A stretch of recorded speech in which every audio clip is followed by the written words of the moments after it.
Excellencies, ladies and gentlemen, dear colleagues. My name is Jocelyn Blériot and I'm the Executive Lead for Global Policy at the Ellen MacArthur Foundation, whose mission is to accelerate the transition to a circular economy. I would first of all like to thank Deputy Prime Minister Tran Hong Hao and Minister of Natural Resources and Environment Dan Kwok Kan for giving me the opportunity to address the conference today. What I would like to try and do today is to highlight the contribution that circular economy can make to tackling global biodiversity loss.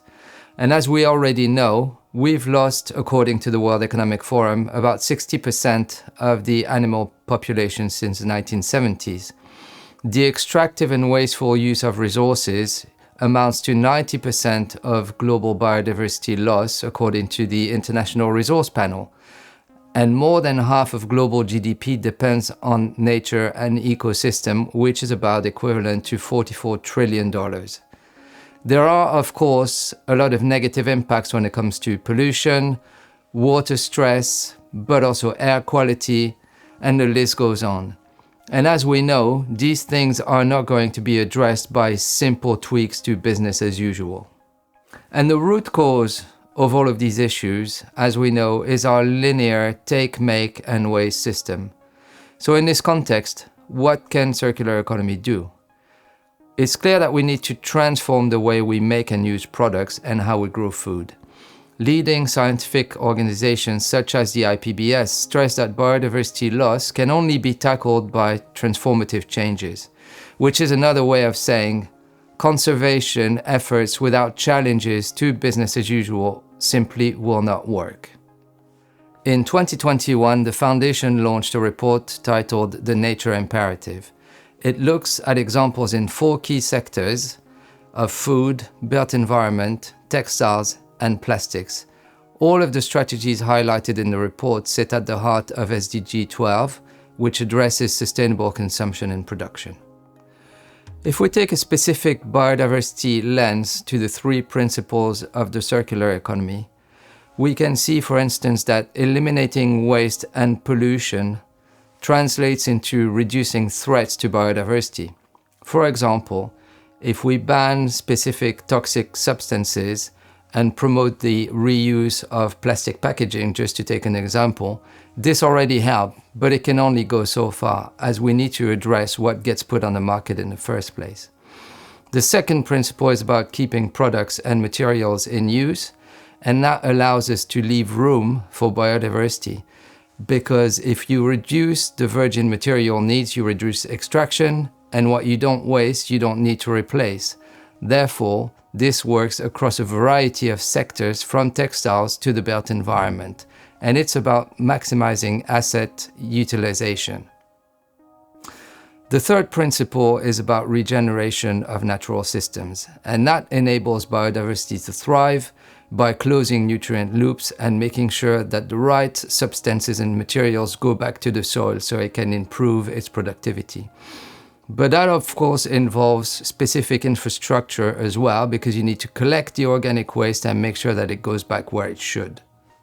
This framework is an integrated one, and the circular economy can also be seen through the triple lens of feedstocks, what gets put on the market both in terms of nature and volume, process, which includes design, and business models, allowing access not only through sales of actual products, but by giving the service to customers. In order to enact this change, there is a variety of enabling strategies that both businesses and policymakers need to roll out. What business can do first and foremost is to assess the biodiversity impact and dependencies of their activities, and then set science-based targets. The Science Based Targets Network has developed a lot of guidance on this. The idea here is to identify the circular economy opportunities that help meet those targets.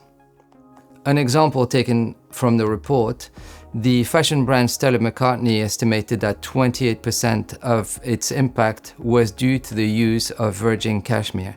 Yet, that's only 0.1% of their material usage. They stopped using virgin cashmere in 2016, and the reduction of the cashmere-related impact was up to 92%. What companies also need to do is to collaborate across the value chain, and that could be through materials sharing platforms or companies standardizing design to facilitate high-quality recycling. The time is also right for policymakers to act with the ongoing post-2020 global biodiversity framework discussions, which should be linked to post-COVID-19 recovery plans about transforming the economy for nature-positive impacts. The circular economy has to be recognized as a mechanism to tackle biodiversity loss and realign cost and incentive structure. The current linear model is indeed hardwired for and by extraction, and there are pockets of this realignment happening already. National circular economy roadmaps do need to acknowledge the contribution that it makes to the triple crisis of climate, pollution, and biodiversity loss. Including biodiversity targets in those roadmaps is absolutely critical in order to reach the goals. To help focus the overall circular economy effort, we've created the Universal Circular Economy Policy Goals. These policy goals expand on the three principles of the circular economy, stressing the importance of upstream measures about what gets put on the market and how. They also consider value retention mechanisms and the circulation of products and materials. And crucially, they also insist on the fact that we need to make the economics work for the circular economy, which means introducing economic policy and fiscal reforms. Now, to conclude, it's crucial to give circular economy its system change dimension beyond waste and materials management.